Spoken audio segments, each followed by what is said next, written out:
Good afternoon to all of you. I am Vasikhan. Today we discuss on analysis principle in the analysis modeling. सबसे पहले हम देखेंगे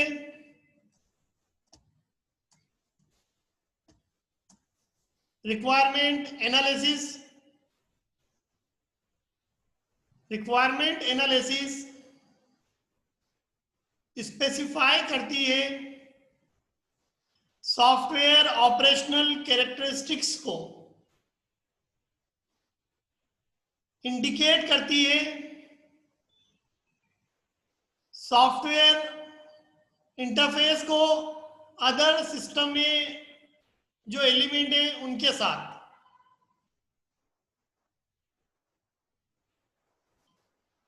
requirement analysis establish करती है condition जो हमारे सॉफ्टवेयर के लिए जरूरी होती हैं।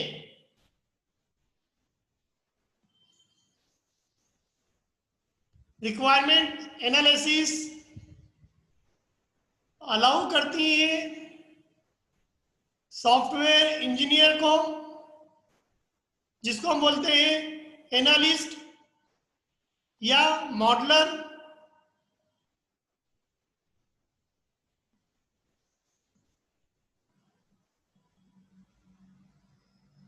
इलाबोरेट बेसिक रिक्वायरमेंट जो कि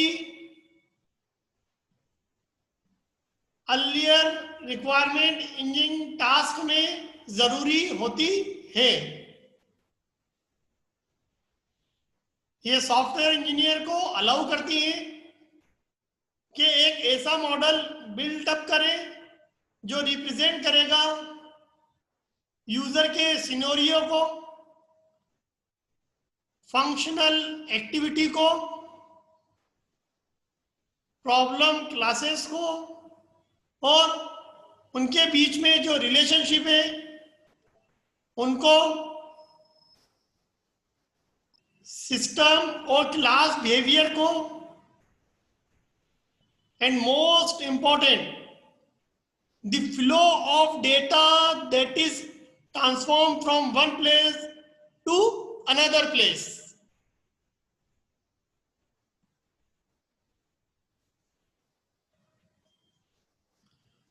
अगर हम पूरा एनालिसिस मॉडलिंग पढ़ेंगे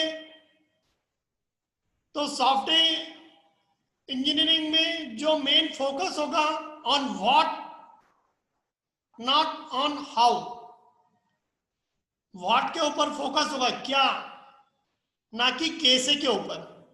इन the analysis modelling in the software engineering बहुत इंपॉर्टेंट है, ऑन व्हाट वी फोकस।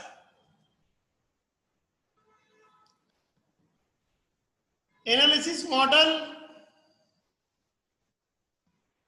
और रिक्वायरमेंट स्पेसिफिकेशन दोनों डेवलपर और कस्टमर को प्रोवाइड करते हैं quality of software that we are going to build.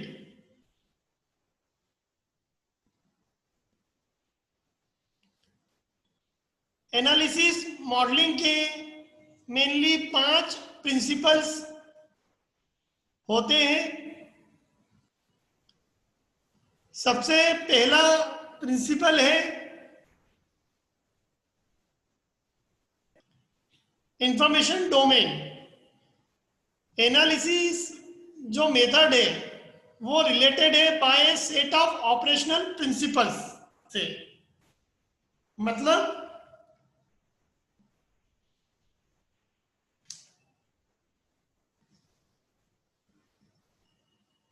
कि एनालिसिस प्रिंसिपल्स को समझने के लिए जरूरी है ऑपरेशनल प्रिंसिपल्स को समझना। ऑपरेशनल प्रिंसिपल्स के थ्रू ही हम एनालिसिस प्रिंसिपल्स को डिफाइन कर सकते हैं। पहला प्रिंसिपल बोलता है the information domain of a problem must be represented and understood. इसका मतलब ये है प्रॉब्लम कहां से आई है और कैसे आ रही है, यह समझना बहुत जरूरी होता है। ये हमारा एनालिसिस का पहला प्रिंसिपल कह रहा है।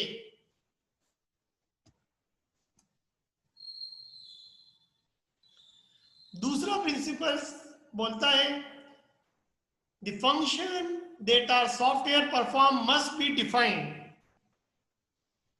मतलब सॉफ्टवेयर का फंक्शन क्या है और उसको डिफाइन किया गया है या नहीं। ये सेकंड एनालिसिस प्रिंसिपल है। तीसरा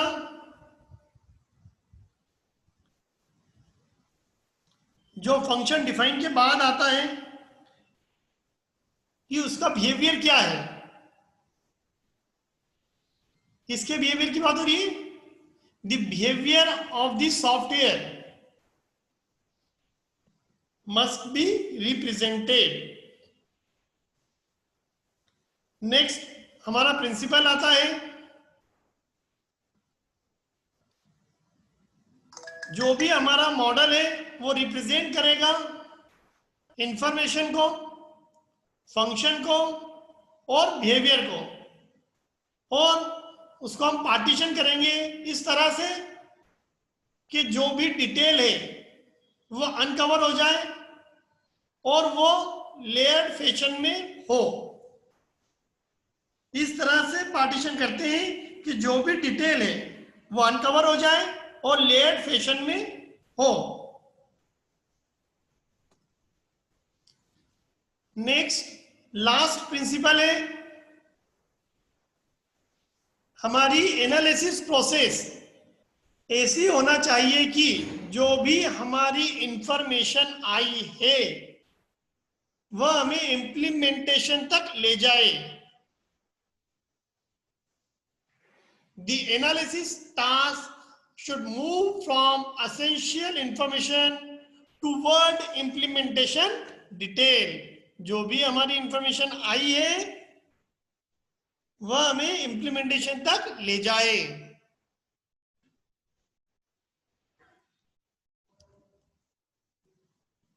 जैसा कि हमने इन पांचों प्रिंसिपल्स को पढ़ा है, समझा है। तीसरे प्रिंसिपल में जैसा कि मैं एग्जांपल दे सकता हूं, behaviour driven by it's instruction with the external environment. Example, जो भी इनपुट प्रोवाइड किया जाता है एंड यूजर के द्वारा, कंट्रोल डेटा प्रोवाइड किया जाता है एक्सटर्नल सिस्टम के द्वारा, या हम इसमें करते हैं मॉनिटरिंग दी डेटा। जो चौथा प्रिंसिपल हमने समझा था कि जो भी हमारा फंक्शन है, जो भी हमारा बिहेवियर है, उसको इस तरह से पार्टीशन करना है कि जो भी हम डिटेल है वो अनकवर हो जाए। Means divide complex problem into सब प्रॉब्लम, और तब तक डिवाइड करना है जब तक कि जो हमारी सब प्रॉब्लम है हमें समझ में नहीं आ जाती है। इस कॉन्सेप्ट को ही हम पार्टीशनिंग भी कहते हैं। This concept is called partitioning. जो पांचवा प्रिंसिपल हमने समझा कि हमारी एनालिसिस प्रोसेस ऐसी होना चाहिए कि जो भी हमारी इंफॉर्मेशन आई है वो हमें इंप्लीमेंटेशन तक ले जाए।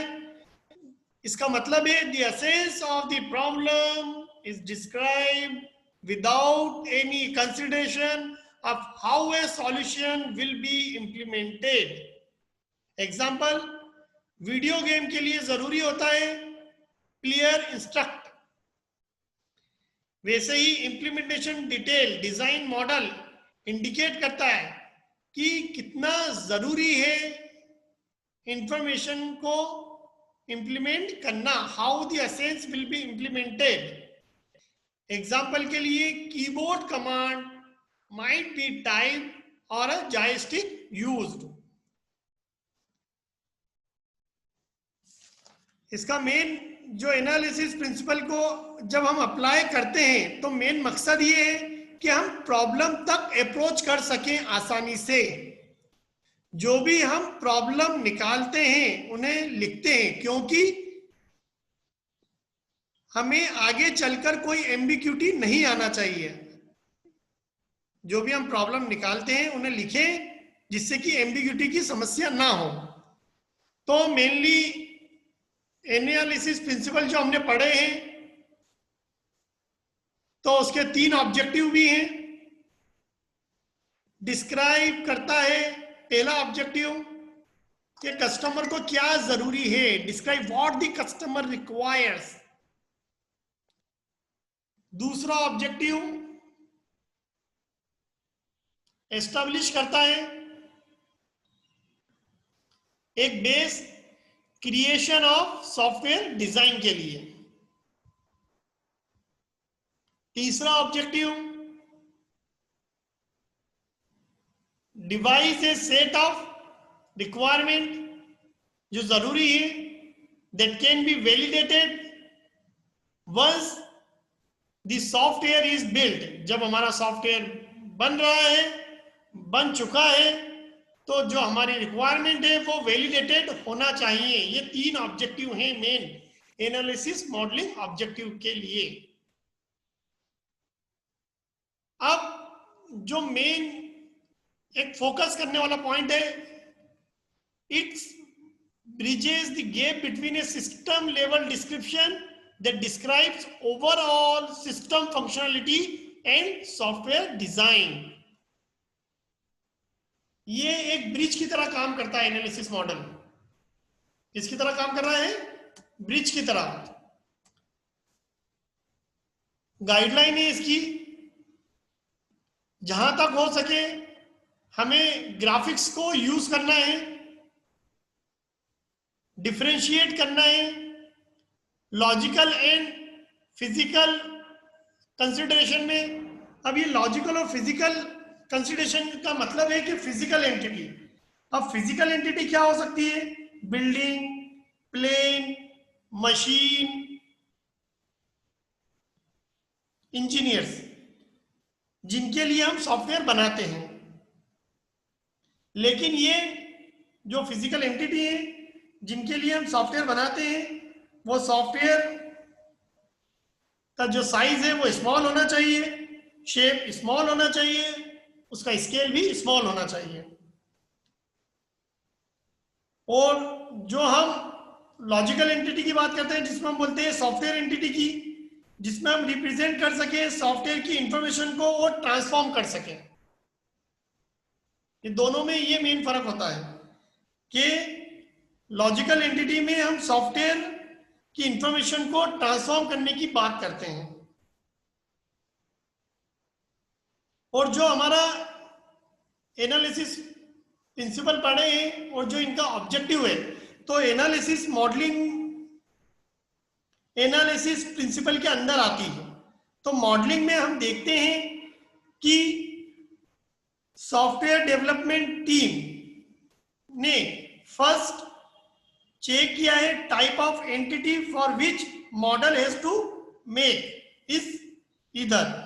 टाइप ऑफ एंटिटी को चेक करता है कौन? हमारा सॉफ्टवेयर डेवलपमेंट टीम, कि किसके लिए हम हमारा सॉफ्टवेयर बना रहे हैं। ये किसमें देखते हैं हम? मॉडलिंग में।